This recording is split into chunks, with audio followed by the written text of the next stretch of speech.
Siapapun yang mau merobohkan negara ini, baik orang negara itu sendiri atau orang luar, maka kamulah yang harus menjadi barisan paling depan membela negara Republik Indonesia.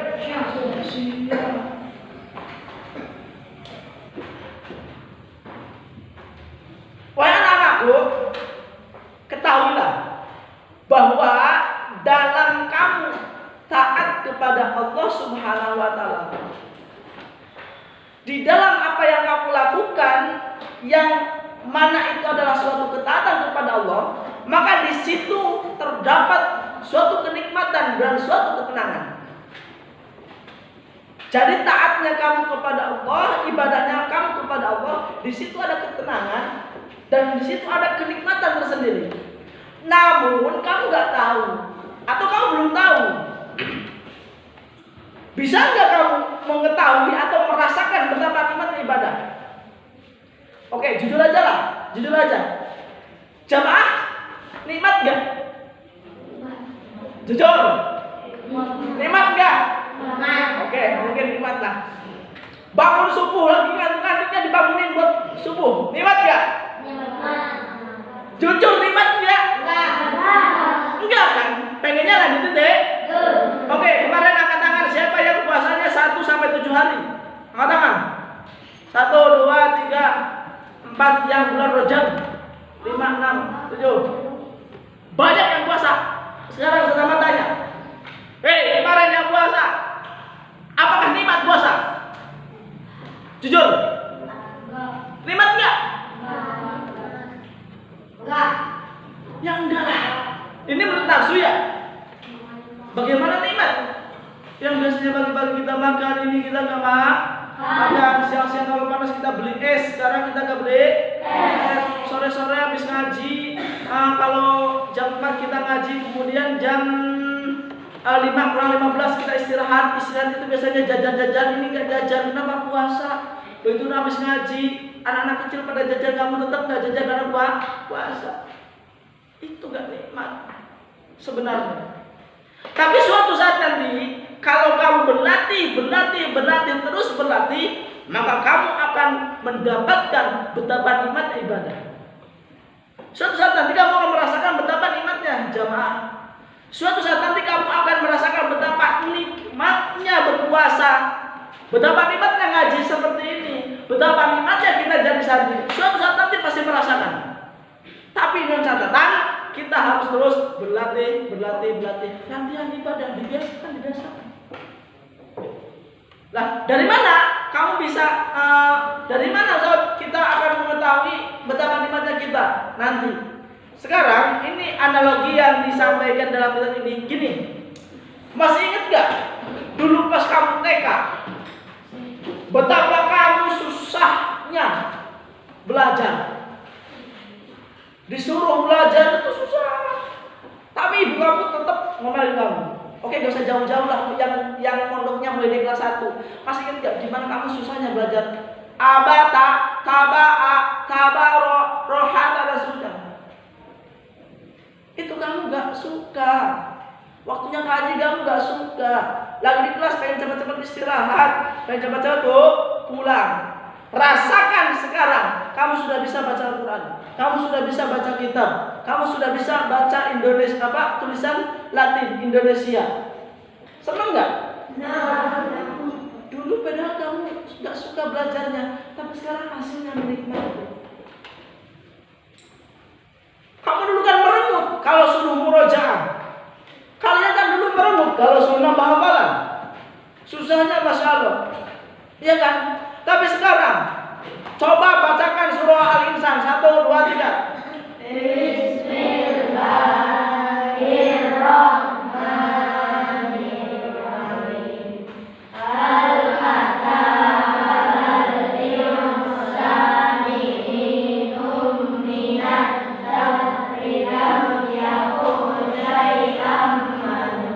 Udah, lu gak pakai dulu. Gini aja. Coba Al-Qalam ayat 10. 1, 2, 3.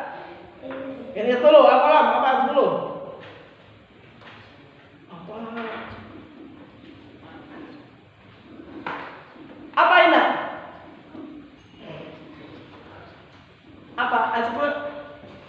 gimana?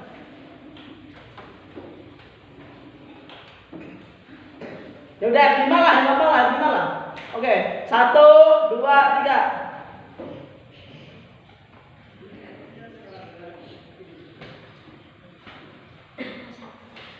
Ya, 1, 2, 3. Fasatu bersiru wa yubsirun bi ayyikumul maftun. Inna rabbaka huwa a'lamu biman dhalla an sabilihi wa huwa a'lamu bil muhtadin. Fala tuti'il mukadzibin. Dan seterusnya. Kamu hafal, benar sabar. Nah, begitupun taat kepada Allah. Walaupun sesuatu itu sangat memberatkan, suatu saat nanti kamu akan menemukan betapa nikmat dan betapa tenangnya. Terus lakukan ketaatan kamu kepada Allah dengan penuh kesabaran, dengan penuh keikhlasan, sampai nanti kamu benar-benar merasakan betapa nikmatnya, betapa tenangnya melakukan apa yang Allah perintahkan. Dan nanti kamu akan mengetahui betapa nasihat yang disampaikan oleh orang tuamu, betapa nasihat yang disampaikan oleh ustadz-ustadzmu, guru-gurumu, itu adalah nasihat yang berharga. Kamu nanti akan mengetahui betapa ustadz, guru itu ikhlas dalam mengajar kamu. Bisa dipahami? Lanjut.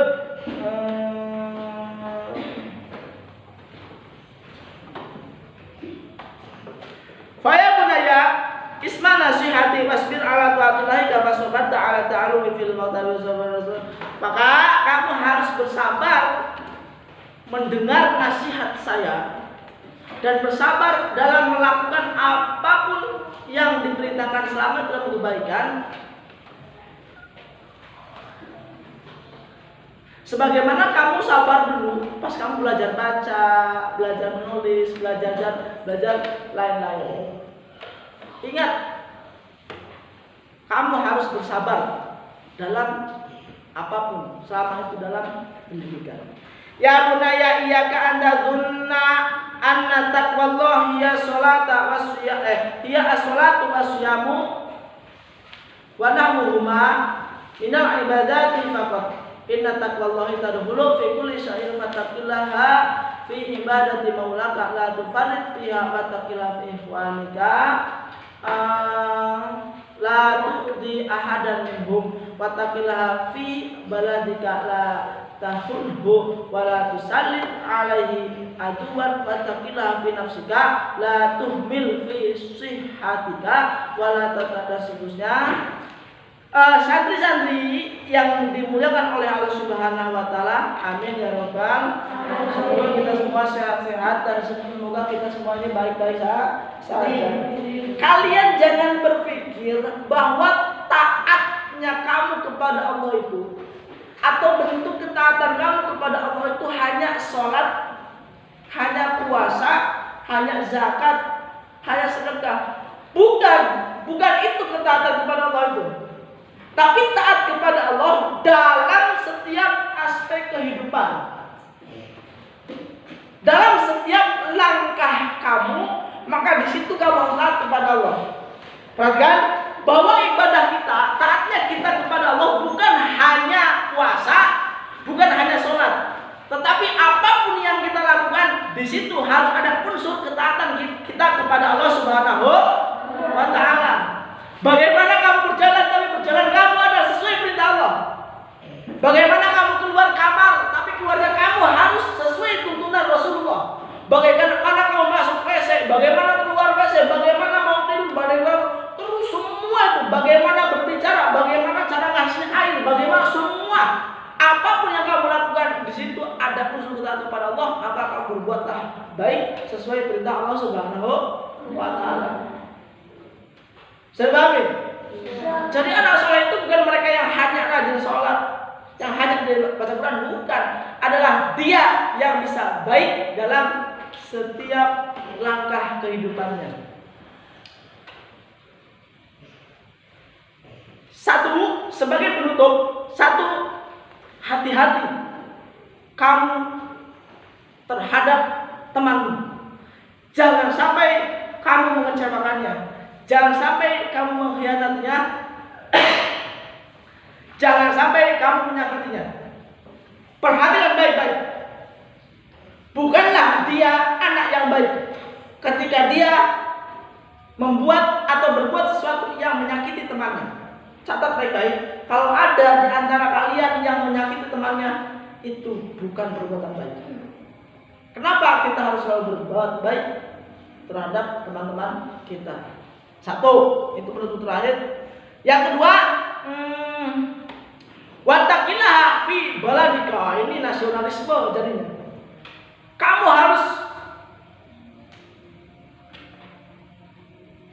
hati-hati. Kamu harus benar-benar menjadi bagian dari orang-orang yang menjaga negara ini. Jangan sampai kamu mengkhianati negara kita ini. Dan jangan sampai kamu membiarkan orang yang berkhianat atas negara ini. Artinya musuh-musuh negara kamu harus lawan. Siapapun yang mau merobohkan negara ini, baik orang negara itu sendiri atau orang luar, maka kamulah yang harus menjadi barisan paling depan membela negara Republik Indonesia.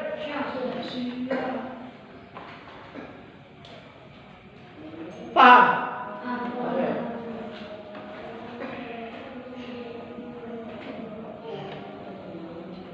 Dan seterusnya ini sudah adzan. Kamu harus berhati-hati terhadap dirimu juga, jangan sampai kamu menyakiti dirimu. Besok harus hafal hadis Rasulullah ini. Qala Rasulullah sallallahu alaihi wasallam, ittaqillaha haitsu ma kunta wa atbi'is sayyi'atal hasanata wa khaliqin nasa bi khuluqin hasan. Siap hafal? Siap hafal? Maka nanti malam selanjutnya ditagih. Khudbah sofa wadah maka wabillahi taufiq wal hidayah. Wassalamualaikum warahmatullahi wabarakatuh.